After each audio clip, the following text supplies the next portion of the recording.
క్రీస్తునందు ప్రియమైన సంఘమా, ఆత్మదేవుని ఆత్మశక్తిని బట్టి, ఆత్మదేవుని మహాకృపను బట్టి మనము ప్రతినిత్యము పరిశుద్ధ గ్రంథములోని అనేకములైన సత్యయుక్తమైన మర్మయుక్తమైన బోధలను మనము ధ్యానిస్తున్న క్రమములో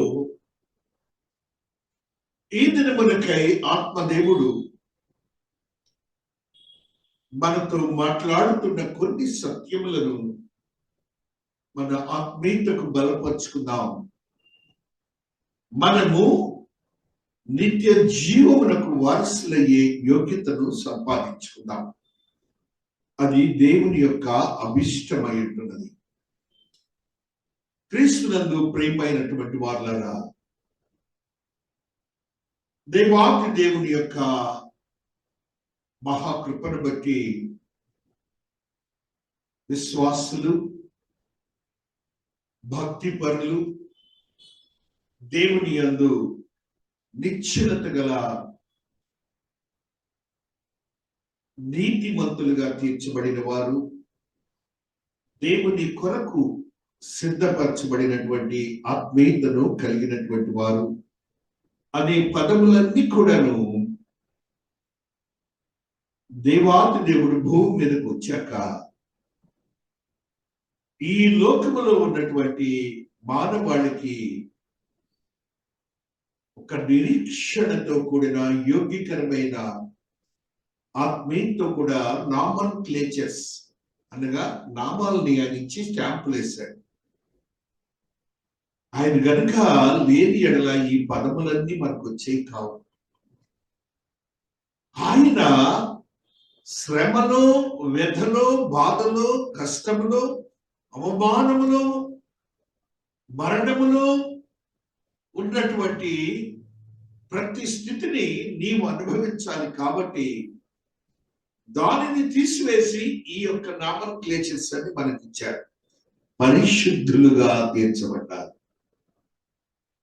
మరి ఇంత యోగ్యతనిచ్చి ఆయన అంటున్నారు, ఆ గ్రంథాన్ని కూడా మన కొరకు దైవజనులైనటువంటి వారి చేత పరిశుద్ధాత్మ తాకిడితో గ్రంథాన్ని లిఖించి మన జీవన ప్రమాణము, జీవన క్రమము ఏ మాత్రము వైదొలగకుండా ఆయన మన కొరకు నిశ్చయించినటువంటి నిత్య జీవనకు వెళ్ళాలని ఒక అద్భుతమైన స్థితిని భూలోకంలో ఆయన గ్రంథం ద్వారా మనకిచ్చారు.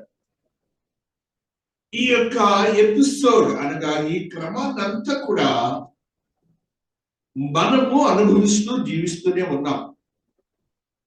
అయితే ఆయన అంటారు, నేను మరలా తిరిగి వస్తాను,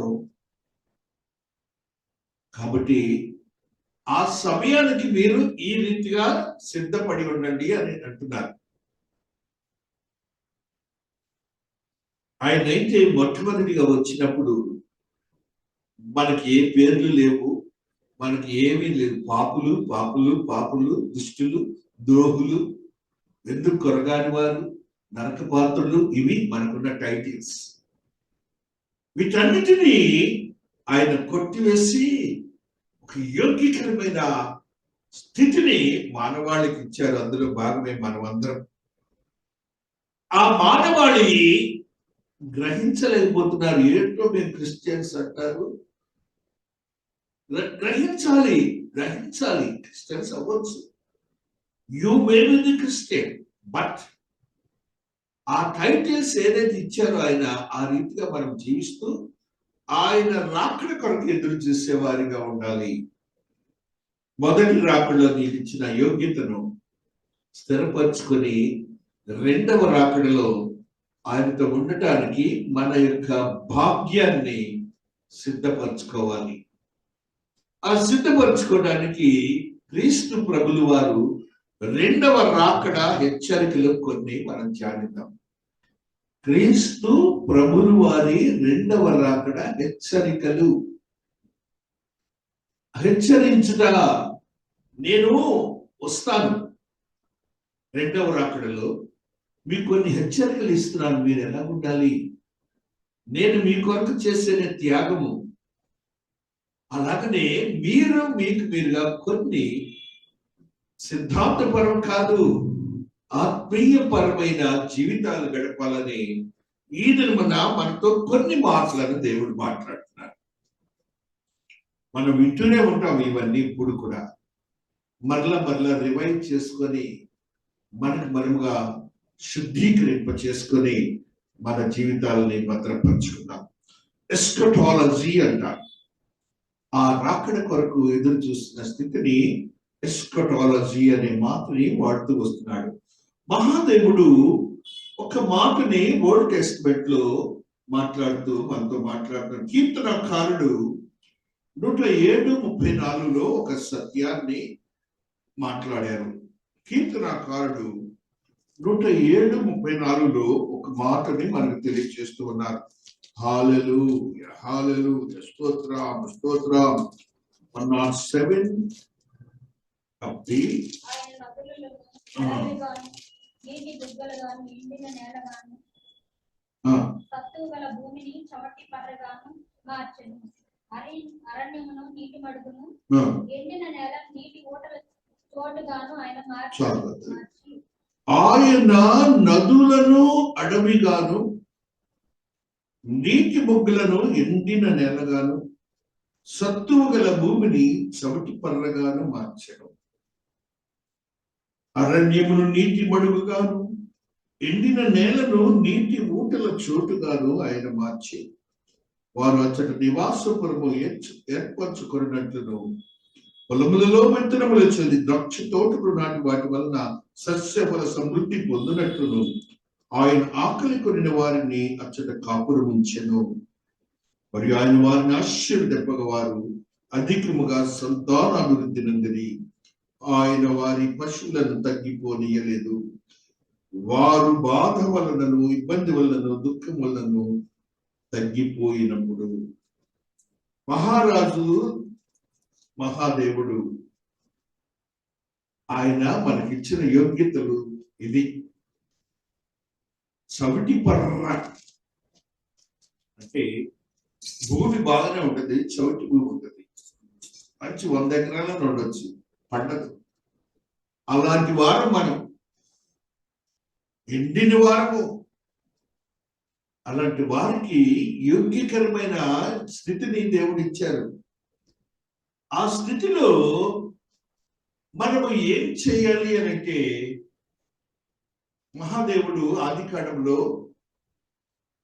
ఆయన ఒక కుటుంబంతో ఆయనే వచ్చి ఆయనే కుటుంబంలో ఉన్న పరిస్థితులను చూసి ఒక ప్రార్థనా జీవితం గల యోధుడు ప్రార్థన విని ఆ కుటుంబాలతో, ఆ కుటుంబంలో ఒక స్త్రీతో మాట్లాడాడు.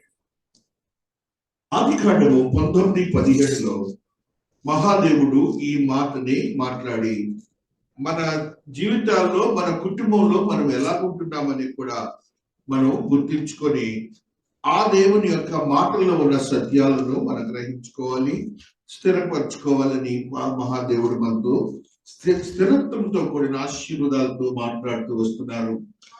ఆ దూతలు వారిని వెలుపలికి తీసుకొని వచ్చిన తర్వాత ఆయన, నీ ప్రాణమును దక్కించుకున్నట్లు పారిపోము, నీ వెనుక చూడకము, ఈ మైదానములో ఎక్కడనో నిలువక నీవు నశించిపోకుండా ఆ పర్వతమునకు పారిపోమ్మని చెప్పగా, అది ఆ కుటుంబం ఎలాగైతే పాప భూయిష్టమై ఉన్నదో, ఆ కుటుంబం ఎలాగైతే పాపంతో నింపబడి ఉన్నదో, అందులో వారికి ప్రార్థన ద్వారా, ఒక భక్తుని ప్రార్థన ద్వారా దేవుడే దిగి వచ్చి ఆ కుటుంబంలో ఉన్నటువంటి మనుష్యులతోనూ స్త్రీతోనూ మాట్లాడుతున్నారు. పారిపో, నీ ప్రాణమును దక్కించుకో, పర్వతమునకు వెళ్ళు అని సూచనలు ఇస్తున్నారు.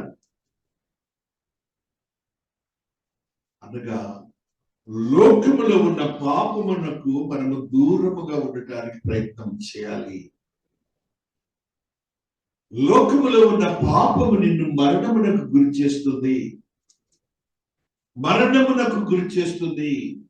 ఆ మరణమునకు ఆయన అంటున్నాడు చూడండి, నీ ప్రాణమును దక్కించుకున్నట్లు పారిపోము.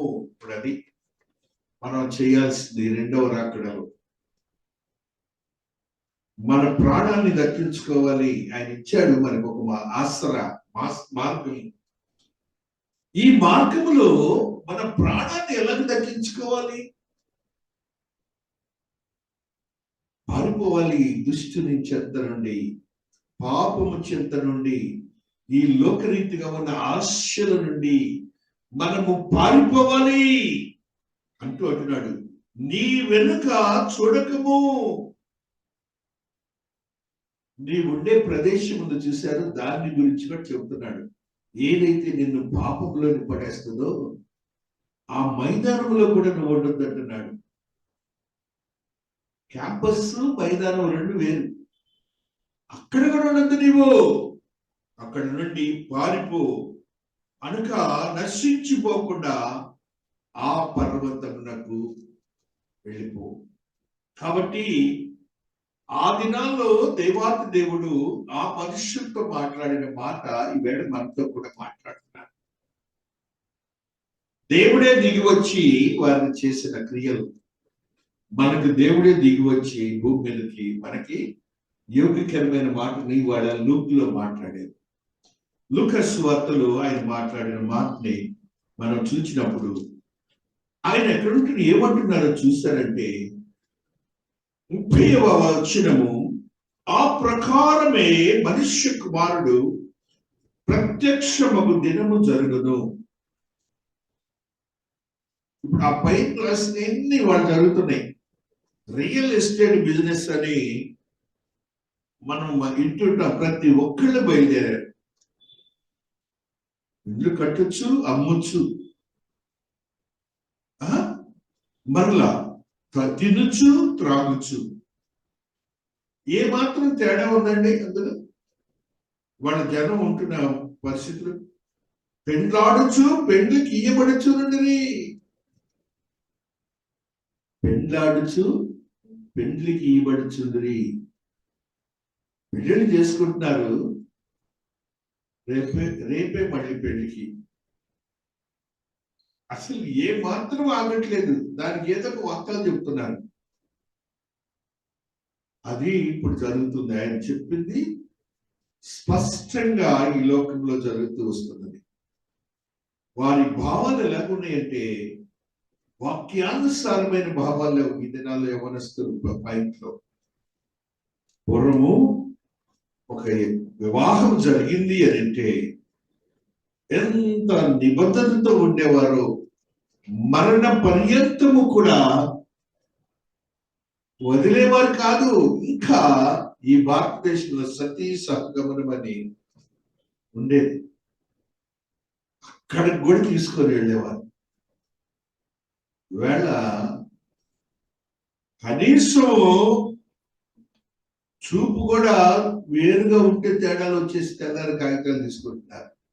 అది దేవుడు చెప్పిన మాట. ఇక్కడ ఏమంటున్నారంటే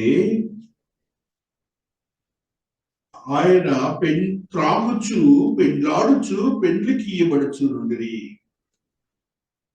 జల ప్రళయం వచ్చి వారిని అందరినీ నాశనం చేసెను. లోతు దినములలో జరిగినట్లు జరుగును. జనులు తినచ్చు, త్రాగుచు, కొనచ్చు, అమ్ముచు, వారు నాటుచు, ఇళ్ళు కట్టుచు నుండి. అయితే లోతు సుధము విడిపోయిన దినమున ఆకాశం నుండి అగ్ని గంధకములు కురిసి వారినందరినూ నాశనం చేసెను. అది ఈ అగ్నితో రేపు రెండవ రాకడలో నాశనం చేయబోయే స్థితిగతులు మనం చూస్తాం. మనం ఎప్పుడు చదువుకుంటూ ఉంటాం ప్రకటనలు. ఎన్ని వస్తాయో, ఎన్ని పరిస్థితులు ఆయన ఈ యొక్క ప్రళయములాగా వాతావరణంపై, నీటి మీద, భూమి మీద, సూర్యుడి మీద, చంద్రుడి మీద ఆయన వస్తారు తెగులు రూపంలో మనం చదువుకుంటాం. అది క్రీస్తు ప్రభులు వారు ఆ దినమున లూకులో మాట్లాడారు. మాట్లాడుతూ అంటున్నారు, మనకి సలహాలు ఇచ్చారు దేవాతి దేవుడు. ఆ దినమున మనము ఎలా ఉండాలి? పాపులతో ఉంటే, నీవు విశ్వాసగా ఉంటే, ఆ విశ్వాసగా ఉన్నప్పుడు నీతో ఉన్నవారు దేవునికి సంబంధించిన వారు కాకపోతే పారిపో, నా వాడని ఒక సువార్త చెప్పే పర్లేదు. అక్కడ సువార్త చెప్పడానికి కూడా ఛాన్స్ ఇలా దేవుడు. రక్షణ గురించి చెప్పడానికి లేదు, నిన్ను నువ్వు కాపాడుకో, పారిపోము. అర్థమవుతుంది కదా? లోతు కుటుంబాలతో అదే చెప్పారు, నువ్వు ఇక్కడికి ఏం చెప్పే పని లేదు, నీ వరకు నువ్వు పారిపో అని దేవుడు చెప్పినట్లుగా రేపు దేవుడు ఇవన్నీ చెప్తున్నారు మనతో. ఏమని చెప్తున్నారో మనం చదువుకున్న ఈవేళ, పొలములో ఉండి వారును తిరిగి రాకూడదు. నీకు నువ్వు కాపాడుకోవటం, నీ ప్రాణాన్ని నువ్వు. కుటుంబంలో కూడా బిడ్డల విషయంలో మనకు వేదనలు, లేకపోతే భార్య విషయంలో వేదన, భర్త విషయంలో వేదన, లేకపోతే అమ్మవారితో నాన్నతో వేదనలు ఉంటాయి. కానీ ఈ రక్షణ స్వార్థను విని విని ఉంటారు వారు కూడా, కానీ మారరు మారరు మారరు, ప్రస్తుతంలోనే జీవిస్తుంటారు. అయితే వారి గురించి రేపు నీవు let me wait for them అనే మనసు లేకుండా ఆయన చెప్తున్న మాటలు ఇవన్నీ. సామాగ్రిని తీసుకొని పోవటకు దిగకూడదు, పొలములో ఉండివాడును తిరిగి రాకూడదు. లోతు భార్యను జ్ఞాపకం చేసుకుని తన ప్రాణమును రక్షించుకుని వాడు దానిని పోగొట్టుకుని వాడు దానిని సజీవంగా కాపాడుకోవడం. అది ఆ స్త్రీ వెనక్కి చూడొద్దన్నాడా దేవుడు? చూసింది, మరణించి. ఏది చెప్పినా ఇవాటి కూడా అక్కడ ఉప్పు స్తంభం ఉంటది. మళ్ళా వెళ్ళినప్పుడు పిలిగ్రిమేజ్కి వెళ్తే వాళ్ళు చూపిస్తారు, ఇదిగో లోతు భార్య అని చూపిస్తారు. ఎంత అసహ్యం అది! అది ఎందుకు అలాగ పెట్టాడు దేవుడు అంటే మన కొరకు. ఆ స్థితి రేపు మనకు రాబోతుంది. అవమానకరమైన స్థితిలో నువ్వు రేపు ఉండబోతావు. ఆ నరక ప్రాప్తుడు అవుతావు, మంటల్లో మండిపోతావు అని ముందస్తుగా ఆయన మనకు హెచ్చరికలు ఇచ్చారు. ఆ హెచ్చరికలు కూడా ఎలాగిచ్చారంటే మనకు తెలిసిన ధర్మశాస్త్ర గ్రంథంలోనే, ఆ గ్రంథంలో ఉన్న విశ్వాసుల్ని ఉదాహరణగా తీసుకుని దేవుడు మనతో మాట్లాడుతూ వస్తున్నారు. ఇవన్నీ వింటామండి, మనము రెగ్యులర్ గా వింటాం. కానీ ప్రాక్టీస్ లోకి అనుసరించడానికి, దానిని గమనం చేసుకొని మనసులో పెట్టుకోవడానికి మన బ్రెయిన్ ని మనము స్థిరపరచుకోలేకపోతున్నాం. అది ఇప్పుడు వచ్చిన ప్రాబ్లం మనందరికీ. అందుకని దేవుడు ఇవన్నీ జ్ఞాపకము చేసుకొనడి, జ్ఞాపకము చేసుకొనడి ఇవన్నీ మాట్లాడుతూ ఆయన చూడండి, ఇక్కడ రాత్రి ఇద్దరు ఒకరు మంచం మీద ఉందరు, వాటిలో ఒకరు కొనిపోబడును, ఒకరు విడిచిపెట్టబడును. ఇప్పుడు మనకు వచ్చిన సమస్య అది. భార్య భర్తల్లో రక్షణ ఉండదుగా, ఉండదు. దేవుడు ఎవరిని తీసుకెళ్తాడు? రక్షింపబడిన వారిని తీసుకెళ్తాడు. రక్షింపబడని వారు అక్కడే ఉండిపోతారు, మంచం మీదే, అంటే నరకంలో ఉండిపోతారు. నెక్స్ట్ ఏమంటున్నాడండి దేవుడు, రాత్రి ఇద్దరు ఒకరి మీద మంచు మిందురు, వారిలో ఒకరు కొనిపోబడును, ఒకరు విడిచిపెట్టబడి. ఇద్దరు స్త్రీలు ఒక తిరువలి విరుస్తుందరు, ఒకటి కొనిపోబడును, ఒకటి విడిచిపెట్టబడును. నిద్రించే వారి సంగతి చెప్పాడు అక్కడ, పని చేస్తున్న వారి గురించి కూడా చెప్తున్నాడు ఇక్కడ.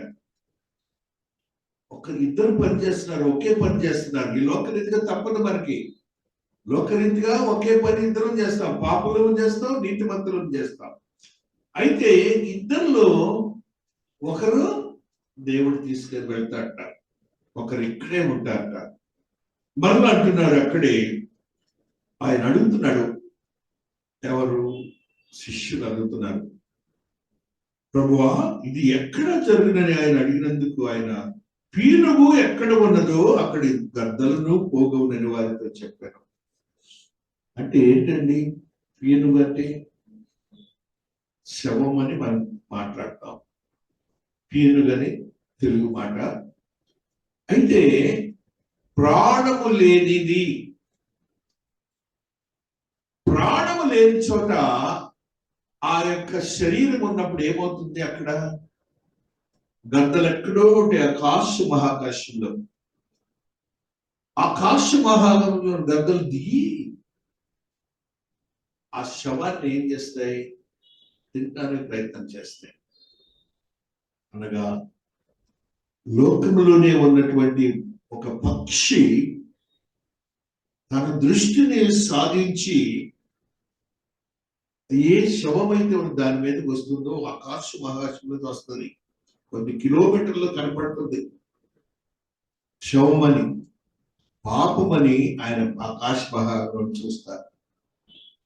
నీలో పాపం ఉందని ఆయన మహాకాశంలో ఆయన చూస్తారు. చూచి ఆ పాపం వల్ల వాడిని ఇక్కడే వదిలి నీతిమంతుడిని తీసుకొని వెళ్తారు. ఇలాగా ఉదాహరణగా ఆయన మనకు తెలిసినవే చెప్పి మనల్ని బలపరచడానికి ఆయన ఈ మాటలని చెప్పారు. మనము ఏ రీతిగా జీవించాలని కొన్ని మాటల్ని పరిశుద్ధాత్మ దేవుడు మనతో ఈ దినమున మాట్లాడుతూ ఉన్నారు. మొట్టమొదటిగా లోబడకపోవటం అంటే డిజోబీడియన్స్ ఇంగ్లీష్ లో. ఆదాము అవ్వలు 3:11 ఆది కాండంలో లోబడలేదు. అంత చెప్పారు, అంత సృష్టించారు, వాళ్ళకి ఆధిపత్యాన్ని ఇచ్చారు, ఆయన రూపాన్ని ఇచ్చారు, ఆయన స్వరూపాన్ని ఇచ్చారు, ఆయన పోలికలు ఇచ్చారు, ఆత్మ శరీరాలను ఇచ్చాడు, అన్ని ఇచ్చాడు, వివాహం కూడా చేశారు. ఇలాగ ఉండండి బాబు, మీరు ఇలాగ ఈ పండ్లు తినండి, అవి తినకండి అని చిన్న పిల్లలకు చెప్పినట్టు చెప్పారు. చిన్నపిల్లలమే మాకు ఆయన ముందు ఆయన అంత జ్ఞానం కూడా ఇచ్చారు మానవుడికి. దేవుడు అంత జ్ఞానాన్ని ఇచ్చాడు. ఎలాగంటే దేవుడు అక్కడ ఉంటారు, ప్రక్కనే ఆదాము అనే మనుష్యుడు ఉంటాడు. ప్రపంచంలో ఉన్న జీవరాశిని ఆదాము ముందు నడిపిస్తుంటే దేవాతి దేవుడు వాటన్నిటికీ పేర్లు పెట్టే జ్ఞానాన్ని, దైవ జ్ఞానాన్ని ఆ మనుష్యుడికి ఇచ్చాడు. దాని క్యారెక్టర్ బట్టి, క్వాలిటీస్ ని బట్టి, అందాన్ని బట్టి ఆయన పేర్లు పెట్టాడు. పక్షికి కాకులు ఉన్నాయి, కాకి అని పెట్టింది ఆయనే. పిచ్చుక అని పెట్టింది ఆయనే. మానవుడే. అంత జ్ఞానవంతుడిని దైవాతి దేవుడు ఆయన స్థానం ఇచ్చి ఆయనతో ప్రతినిత్యము మాట్లాడే స్థితి ఉంటే దేవుని మాట పెడచెవిని బట్టి సాతానుని మాట విన్నాడు. ఎక్కడ ఎందుకు విన్నాడు? మనుష్యుడు అనుకుంటున్నాడు కదా ఇతను. వచ్చి సాతానుడు వచ్చి అన్నాడు, వీళ్ళనేమో దేవదూతలు అని దేవుడు వీళ్ళని ప్రస్తావిస్తున్నాడు. దేవతల వలె ఉందురు అన్నాడు. అంటే దేవుడు దేవతల వలె ఉందరంటే దేవదూతల కంటే హెచ్చు అనుకున్నారు. అవే దేవదూతలు అంటేనే సాతాను. అది తెలియదు, మీనింగ్ తెలియదు. అందుకని గ్రంథం తెలియాలి మనకి. గ్రంథంలో ఉన్న సత్యాలు తెలియాలి, మాటల్లో ఉన్న భావం తెలియాలి. అప్పుడు మనము వాక్యానుసారం జీవిస్తాం. ఊరిని పిచ్చి మాటలు విన్నాం అనుకోండి, భ్రష్టత్వంలోకి వెళ్ళిపోతాం. కాబట్టి అవిధేయతను చూపించారు. దేవుని సన్నిధి నుంచి దేవుడు త్రోలివేశాడు. కాబట్టి మనం అవిధేయులుగా ఉండకూడదు. కొన్ని మాటల్ని గ్రంథంలో ఉన్న సత్యాలు చదువుకుందాం. ఆ ఉగ్రత దినం అన్నమాట. దాన్ని అక్కడలో ఉగ్రత దినం. ఉగ్రత అంటే ఇబ్బందికరమైన పరిస్థితులు. చూడండి, యెహెజ్కేలు భక్తుడు 7వ అధ్యాయము 19వ వచనంలో ఒక సత్యాన్ని మనకు తెలియజేస్తూ ఉన్నారు. యెహెజ్కేలు గ్రంథము 7వ అధ్యాయము 19వ వచనాన్ని మనం చదువుకున్నప్పుడు పరిశుద్ధాత్మ దేవుడు ఒక ఆత్మీయ స్థితిని మనకు తెలియజేస్తూ ఉన్నారు. 7:19లో ఆత్మదేవుని యొక్క సత్యాన్ని ఈ రీతిగా చదువుకుంటూ వస్తున్నాం. తమ వెండిని వీధులలో పారివేయుదురు, తమ బంగారమును నిషిద్ధమని ఎంచుదురు. యెహోవా ఉగ్రత దినమందు వారి వెండియే వారి బంగారమే కాని వారిని తప్పించజాలదు. అది వారి దోష క్రియలు విడవకుండా అభ్యంతరమాయను కనుక దాని వలన వారు తమ ఆకలి తీర్చుకొన జాలకపోదురు, తమ ఉదరమును పోషించుకున్న జాలకపోదురు. ఏమన్నా కూడా మనకి ధనం ఉండొచ్చేమో, నిత్యమైన వచ్చేమో, ఏది కూడాను నిన్ను ఏ మాత్రం కూడాను నీకు సహాయం చేయదు. నీ నీతే నిన్ను కాపాడుతుంది, నీ భక్తి తత్పరతే నిన్ను కాపాడుతుంది, నీ వాక్యానుసారమైన జీవితమే నిన్ను కాపాడుతుంది, నీ వాక్యములో ఉన్న సత్యాన్ని ఎరగటమే నిన్ను కాపాడుతుంది. ఏది ఏది కాపాడదు కాపాడదు కాపాడదు. It is evident, it is evident. కాబట్టి దేవుడు చెప్పిన మాట అబద్ధం కాదు. కాబట్టి ఉగ్రత దినానికి మనం సిద్ధపడాలి అంటే మనం ఏం చేసుకోవాలి అని ఆత్మదేవుడు మనతో మాట్లాడుతున్నాడు. దానియేలు భక్తుడు కూడా ఒక మాటని చెప్తున్నాడు. 9వ అధ్యాయము 27వ వచనములో ఒక సత్యాన్ని మనం తెలియజేస్తూ ఉన్నారు. దానియేలు భక్తుడు చూడండి, అతడు ఒక వారము వరకు అనేకులకు నిబంధన స్థిరపరచును, అర్ధవారములకు బలిని నైవేద్యమును నిలిపివేయును, హేయమైనది నిలిచి వరకు నాశనము ముగించే వరకు ఇలాగు జరగను. వారము అంటే 7 సంవత్సరములు, 3.5 సంవత్సరములు పరిశుద్ధముగా ఉంటుంది. ఇక్కడ రాస్తున్నాడు 3.5 సంవత్సరములు మాత్రము. అసలు ఎంత ఇబ్బంది పెడతాడంటే అంత ఇబ్బంది పెడతాడు సాతానుడు. నీవు ఎంత జాగ్రత్తగా ఉంటావో సాతానుడు అంటాడు నేనే దేవుణ్ణి అని మనల్ని భ్రమలోనికి తీసుకెళ్ళడానికి ప్రయత్నం చేస్తాడు. ఇప్పుడు అదే జరుగుతుంది, ప్రపంచం అంతా అదే జరుగుతుంది. మనకున్నటువంటి కమ్యూనికేషన్ సిస్టమ్స్ అన్ని మనుషులందరినీ అలా పడేస్తున్నాడు. కాబట్టి ముందస్తు ఆయన చెప్పిన మాటలు 2000 సంవత్సరాల క్రితము, ఆ యొక్క 3000 సంవత్సరాల క్రితం చెప్పిన మాటలన్నీ అబద్ధమా సత్యము? ఇప్పుడు మనం చూస్తున్నవే అవి. కాబట్టి దాన్ని ఏమంటే మహాశ్రమల కాలము అంటారు దాన్ని. 7 సంవత్సరాలు 3.5 సంవత్సరాల కాలాన్ని. ఆ రీతిగా దేవాతి దేవుడు మనతో కొన్ని సత్యాలను మాట్లాడుతూ వస్తున్నారు. మహాదేవుని యొక్క ఆత్మీయతతో కూడిన ఈ స్థితిని మనం చూసినప్పుడు మత్తయి సువార్తలో మరి ఒక సత్యాన్ని చదువుకుందాం. 24వ అధ్యాయము 16వ వచనాన్ని ఒకసారి చదువుకున్నప్పుడు మహాదేవుడు ఈ మాటని మనకు తెలియజేస్తూ ఉన్నారు. యూదయలో ఉండేవారు కొండలకు పారిపోవలను, మిద్దె మీద ఉండేవారు తన ఇంటిలో నుండి ఏదైనా తీసుకొని పోవటకు దిగకూడదు, పొలంలో ఉండేవాడు తన బట్టలు తీసుకొని పోవటకు ఇంటికి రాకూడదు. కాబట్టి ఇద్దరు సువార్థికులు కూడా ఏ మాత్రం తప్పు చెప్పలేదు. పరిశుద్ధాత్మ వశులై రాసిన మాటలు. మనము ఈ 2 మాటల్లో అర్థాలు ఏంటంటే ఎవరి రక్షణ వారిదే, ఎవరి నిత్య జీవం వారిదే. నా బిడ్డలు, నా కుమార్తెలు, కుమారులు, మనవళ్ళు, మనవరాళ్ళు లేనిక ముందుగా చెప్పారు. రక్షించాడు మనల్ని, శిలువ మీద మరణించి ఆయనే మనుష్యుడిగా వచ్చారు. వాక్యం చెప్పారు, వాక్యానుసారం గ్రంథం ఉంది చేయమన్నారు, రేపు జరగబోతున్న సంగతులు చెప్పారు. ఇక ఫైనల్ ఏమంటున్నారు, ఇట్లా ఉంటుంది కాబట్టి నీవు నీ కుటుంబంలో నీవు అనుకున్న ప్రేమలు ఆప్యాయతలన్నీ ఆదినమున కొట్టివేయబడతాయి. వాటిని బట్టి నీ రక్షణను పోగొట్టుకోవద్దు అంటున్నాడు. వాటిని బట్టి నీ రక్షణ నువ్వు పోగొట్టుకోవద్దు, రావద్దు. వచ్చావంటే ఏమవుతుంది, నువ్వు కూడా అందులో పడిపోతావు. కాబట్టి వద్దన్నాడు. మహాదేవుని యొక్క ఆత్మీయతో ఒక మాటని చదువుతాం. మనల్ని ఉదాహరణకి నీవు రక్షించబడ్డావు, ఒక శబ్దం చేసావు, బాప్తిస్మం అనే శబ్దం ఆ రోజు చేసుకుంటావు కదా. ఆ శబ్దం ప్రకారము గుర్తు చేస్తున్నాడు దేవుడు. చూడండి, మార్కు సువార్తలో 8వ అధ్యాయములో 34వ వచనాన్ని ఆయన మనతో మాట్లాడుతూ ఒక మాటని మనకు తెలియజేస్తూ ఉన్నారు.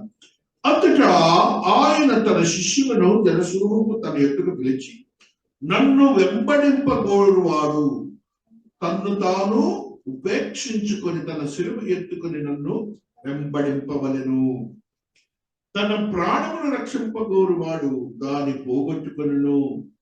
నా నిమిత్తము సువార్త నిమిత్తము తన ప్రాణమును పోగొట్టుకొని దాన్ని రక్షించుకొనును. ఒకడు సర్వలోకమును సంపాదించుకొని తన ప్రాణమును పోగొట్టుకున్న వానికి ఏమి ప్రయోజనము? మనుష్యుడు తన ప్రాణములకు ప్రతిగా ఏమి ఇయ్యగలుగును? మహాదేవుడు స్పష్టంగా చెబుతున్నాడండి, ప్రాణము.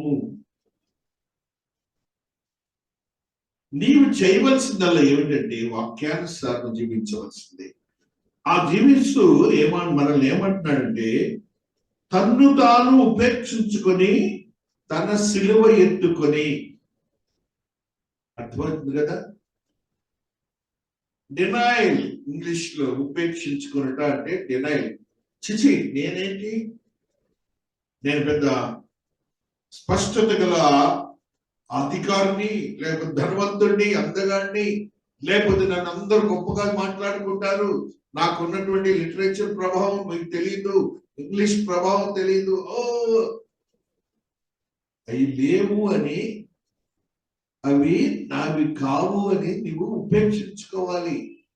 ఎందుకు ఉపేక్షించుకోవాలి? క్రీస్తు ప్రభువు వారు దేవుడు అయ్యుండి ఆయన ఏంటండి, ఆ కొరడా దెబ్బలు దినుసులో పోయిட்டு ఏంటండి, వాళ్ళు కొరడాలు కొడుతుంటే మోసుకుంటే వెళ్ళటండి ఆ కొండ మీద. 14 అడుగులండి. ఆయన మానవుడిగా మొయ్యలేక పడిపోతాడు, దేవుడిగా వెళ్ళలేదు. అది ఉపేక్షించుకొనుట. మనం ఏమన్నా అవ్వచ్చేమో, కానీ ఆయన దేవుడై ఉండి ఆయన తను ఉపేక్షించుకున్న స్థితిని మనం చూస్తున్నాం. నీవు కూడా నువ్వేమన్నావు ఈ లోకంలో, కానీ దానిని ప్రక్కన పెట్టే, ఉపేక్షించుకో, చీయను. అప్పుడు దేవుడు నిన్ను చూస్తాడు. ఆయన నిమిత్తము నేను చేయవలసిన పని. లూక్లో మరి యొక్క మాటను చదువుతాం. 9:22 లూకాలో కూడా ఆయన మాట్లాడిన మాటను ఒకసారి చూస్తూ వస్తున్నాం. లూకా సువార్త 9వ అధ్యాయంలో ఆత్మదేవుడు ఈ మాటని మనతో మాట్లాడుతూ వస్తున్నారు. 62వ వచనము, యేసు నాగటి మీద చెయ్యి పెట్టి వెనుక తట్టు చూచువాడెవడును దేవుని రాజ్యమునకు పాత్రుడు కాడని వానితో చెప్పాను. పొలం తినటానికి మొదలు పెట్టినప్పుడు కష్టమైనటువంటి వ్యవసాయం ఏంటంటే నాగలి దున్నడం. 1 ఎకరం పొలం ఉందంటే వాడు ఏమవుతుంది, నాకు ఒకసారి ఇంటికి వెళ్తాడండి, రెక్కలు కష్టంతో, కాళ్ళ కష్టంతో, ఛాతీ కష్టంతో, మెదడు కష్టంతో తనంతా దున్ని చెమట కార్చి ఆ ఎకరం దున్ని నీకు బియ్యం ఇస్తున్నాడు. వెనక్కి తిరగడు కదా, ఇంటికి వెళ్ళాడు కదా. అలాగనే నీవు రక్షింపబడటానికి ఎక్కావు కదా, ఆయన సిలువ ఎక్కావుగా, ఎత్తుకున్నావుగా, వెళ్ళొద్దు, మధ్యలోకి నువ్వు బయటకు వెళ్ళొద్దు. దేవుడే చెప్తున్నాడు, కష్టం ఉంటుంది, వెనుకకు తిరగవద్దు, ముందుకు సాగు, నీకు నిత్య జీవం ఉందని దేవుడు మాట్లాడుతున్నాడు. కాబట్టి అన్ని ఆయన ముందుగానే తెలియజేశాడు ప్రపంచంలో మనుష్యుడి జీవితాన్ని. అవి మనం గమనించుకొని మనం ముందుకు సాగాలని ఆత్మదేవుడు మనతో మాట్లాడుతూ వస్తున్నాడు. ఆత్మదేవుని యొక్క స్థితిని విత్ స్టాండ్ అవ్వాలి మనం. With standing the problems, with standing the సమస్యలు, ఈ యొక్క అవమానములు, ఇవన్నీ కూడాను మనకేమవుతుందంటే లోకరీతిగా అక్కడంట వాళ్ళు చేస్తున్నారంట, వీళ్ళంటే ఇక్కడ ఇది చేస్తున్నారంట, చంపుతున్నారు. ఇవన్నీ ఆయన చెప్పినాయనండి ముందుగా. కాబట్టి వాళ్ళని మనము అనుకోకుండా మనకు మనముగా ఎలా ఉంటున్నాము అనేది ఇప్పుడు దేవుడు నీకు గుర్తు చేస్తున్నాడు. What is your stand before me? How you are living as a believer in Christ. క్రీస్తు యొక్క విశ్వాసతలో నీవు ఎలాగా జీవిస్తున్నావు? నీ ఆత్మీయత ఎలాగున్నది? నీ పరిశుద్ధత ఎలాగున్నది? ఈ దేవుని వైపు తిరుగుతున్నావా, మరలా వెనుకకు వెళుతున్నావా నీ భావాల్ని అని ఆయన స్పష్టంగా మనతో ఈ దినాన మాట్లాడుతూ వస్తున్నాడు. ఆయన నిలకడగా ఉండమంటున్నాడు. ఫస్ట్ పాయింట్ అందరూ గుర్తుపెట్టుకోండి, నిలకడగా, constant. Constant and continuously. English రెండు మాటలు, బైబిల్ ఆ డిక్షనరీ చూడండి. కంటిన్యూవలీ వైతలకూడదు, నిలకడగా ఉండాలి. అటు ఇటు అంటే మన వాక్యానుసారం జీవించకపోతే అటు ఇటు వెళ్తానే ఉంటాం. వాక్యానుసారం ఉంచుకుని స్థిరత్వంతో కూడిన ఓపికతో ఉంటాం. గమనించండి, ఆ ఓపిక ఆటోమేటిక్ వచ్చేస్తుంది నువ్వు ఎప్పుడైతే స్థిరత్వంతో ఉంటావో. అదే దేవుడి దినాన్ని మనందరినీ ఒకసారి మరలా చిటిక వేసి చెబుతున్నాడు, జాగ్రత్త సుమి, జాగ్రత్త సుమి, నిలకడగా ఉండు సుమి అని మనందరితో మాట్లాడుతున్నాడు. చూడండి, ఆయన అంటున్నారు, యోహాను సువార్త 7వ అధ్యాయం 17వ వచనంలో మహాదేవుడు మనతో ఈ మాటని తెలియజేస్తున్నారు. యోహాను 7:17లో పరిశుద్ధాత్మ దేవుడు ఈ రీతిగా మాట్లాడుతూ వస్తున్నారు. ఎవడైనను ఆయన చిత్తము చొప్పున చేయ నిశ్చయించుకొని నేడలా ఆ బోధ దేవుని వలన కలిగినదో లేక నా అంతటి నేనే బోధించున్నానో వాడు తెలుసుకున్నాను. వానికే తెలియజేస్తాడంట. ఎట్లంట? ఆయన చిత్తము చొప్పున చేయ నిశ్చయించుకొని ఎడల. అనగా ఆ వాక్యం చెప్పేటప్పుడు బోధించేవాడికి కూడా తెలుస్తుందంట తప్పు చెబుతున్నాడని. లేదు, ఆయన చిత్తం చొప్పున చెప్పట్లేదు అనుకోండి, అసలు దేవుడు లేడుగా. ఆయన చిత్తం లేకపోతే, ఆయన చిత్తం అంటే వాక్యం. అదేగా ఆయన చిత్తము, ఆయన మైండ్ అదే కదండి, వాక్యమే కదండి. ఆ వాక్యం ప్రకారం చెప్పడానికి నువ్వు నిశ్చయించుకుంటే నీ భావాలన్నీ కూడా నేను సొంతయ్యే వస్తాయా, లేవు దేవుని వస్తాయా? దేవుని భావాలే వస్తాయి. అదే చెప్తున్నాడు ఆయన.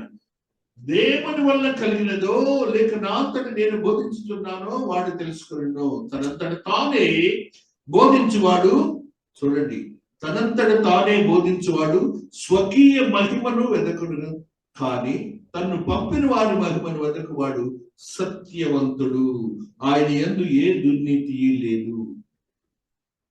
స్వకీయ మహిమ పేరు కావాలి, ఆయన అంతటోడు లేడు. ఈ మధ్య కీనియా వెళ్ళారంటే మన వాళ్ళు, అక్కడ డాన్సులు అయితే చూస్తున్నాం. ఇదే స్వకీయ మహిమ. వారు ఎవరైనా కూడా నువ్వు ఒకటే వాక్యంలో ఉన్న సత్యమే చెప్పాలి, కానీ నీవు ప్రదర్శించాలి, కానీ యు షుడ్ నాట్ డీవియేట్. మహాదేవుడు చూడండి, అక్కడే ఒక మాట అంటున్నాడు, మోషే మీకు ధర్మశాస్త్రం ఇయ్యలేదా? అయినను మీలో ఎవడనూ ధర్మశాస్త్రం గైకొనడు, మీరెందుకు నన్ను చంపచూస్తున్నారని వారితో చెప్పాను. అన్నీ తెలుసు, యేసయ్యని చంపిస్తాను. ధర్మశాస్త్రంలో చేయమన్నారు దేవాతి దేవుడు. మళ్ళా దేవాతి దేవుడు చెప్తున్న మాటల్ని 12:26లో కూడా యోహానులో ఈ సత్యాన్ని చదువుతాం. 12th chapter 26th verse. ఒకడు నన్ను సేవించిన ఎడల, జాగ్రత్తగా వినాలి, ఒకడు నన్ను సేవించిన ఎడల నన్ను వెంబడింపవలెను, అప్పుడు నేను ఎక్కడ ముందునో అక్కడ నా సేవకుడును ముందును. ఒకడు నన్ను సేవించిన ఎడల నా తండ్రి అతడిని ఘనపరచను. రెండు, సేవించుట అంటే ఏంటి? వాక్యానుసారం జీవిస్తూ ఆయనను అక్కడ దేవుడిగా పెట్టి ఈయన ఒక భక్తుడిగా ఉండి వాక్యానుసారమైన భక్తి తత్పరతను చూపించుట సేవించుట. దానికి గణపరుస్తాడంట, తండ్రి మాట్లాడతాడంట, ఆయనకు ఉన్నటువంటి యోగ్యతను ఆయన చూపిస్తాడంట. ఆయనను వెంబడింపవలను అంటే నీకు తెలియకుండా నేను దేవుడు ముందుంటాను. ఆయన వెంట పెడతానికి మనం ప్రయత్నం చేయాలి.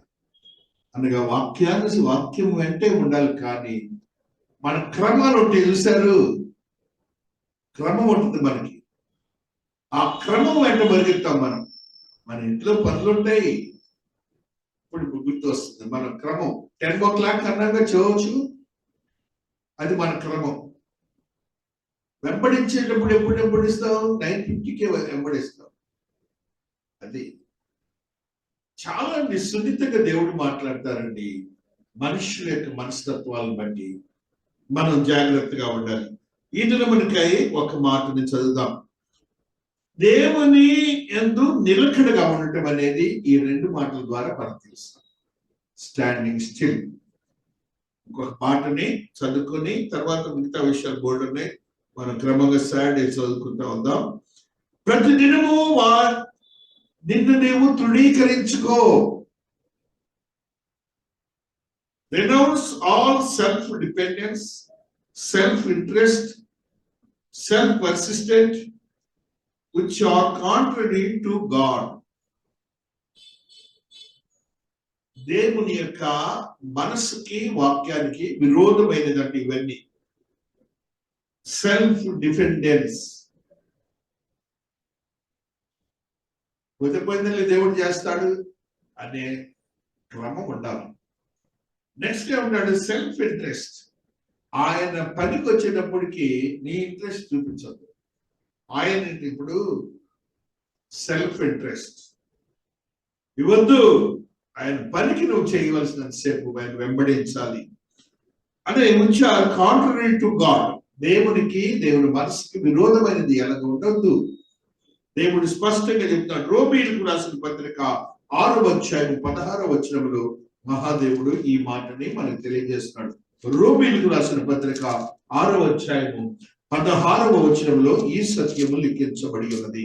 6:16లో ఆత్మదేవుడు ఈ రీతిగా మాట్లాడుతూ వస్తున్నాడు. లోబడుటకు దేనికి మిమ్మల్ని మీరు దాసులుగా అప్పగించుకుందరో అది చావు నిమిత్తముగా పాపమునకే కానీ నీతి నిమిత్తముగా విధేయతకే కానీ దేనికి మీరు లోబడుదురు దానికే దాసులు అని మీరు ఎరుగరా?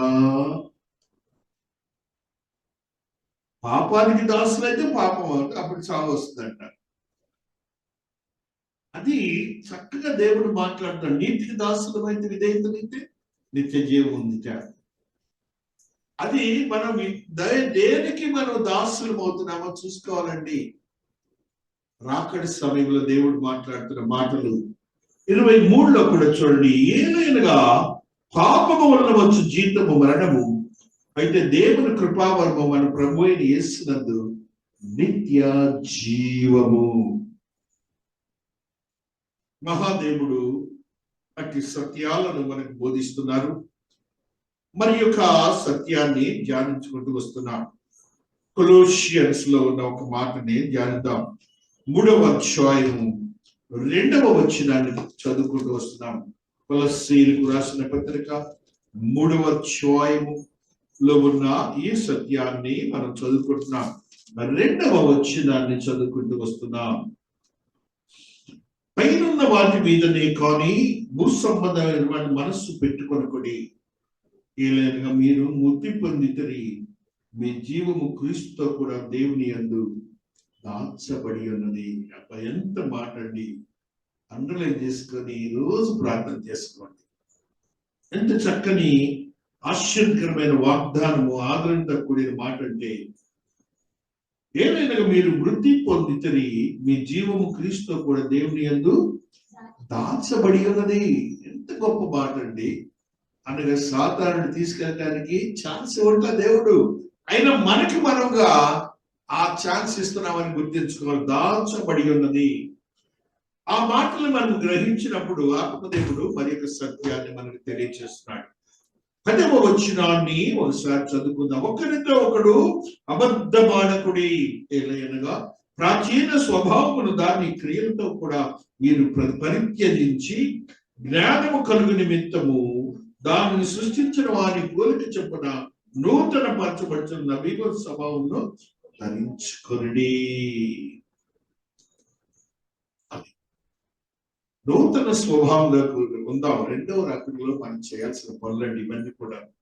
అందుకనే ఆయన అంటున్నాడు 5వ వచనంలో, కావున భూమి మీద ఉన్న మీ అవయములను అనగా జారత్వము, అపవిత్రతను, కామాతురతను, దురాశను, విగ్రహారాధనైన ధనాపేక్షను చంపివేయుడి. వాటి వల్ల దేవుని ఉగ్రత విధేయుల మీదకి వచ్చును.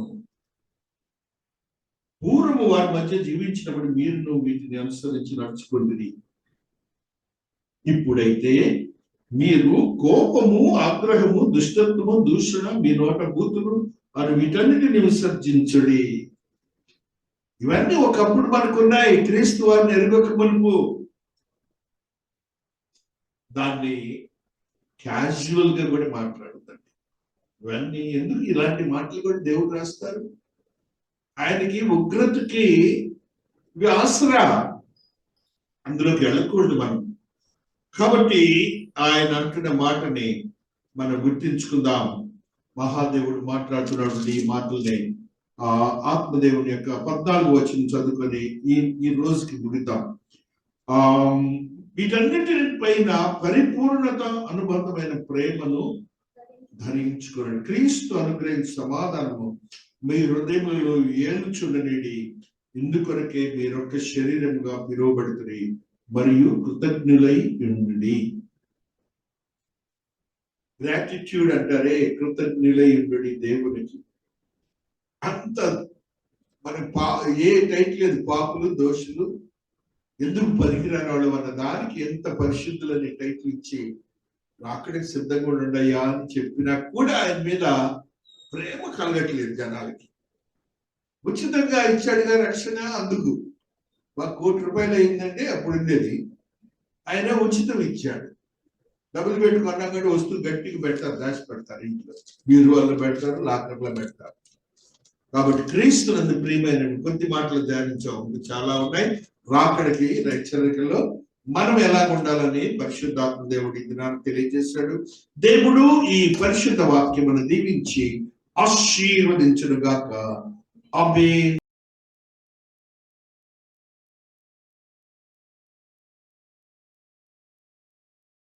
కొనియాడ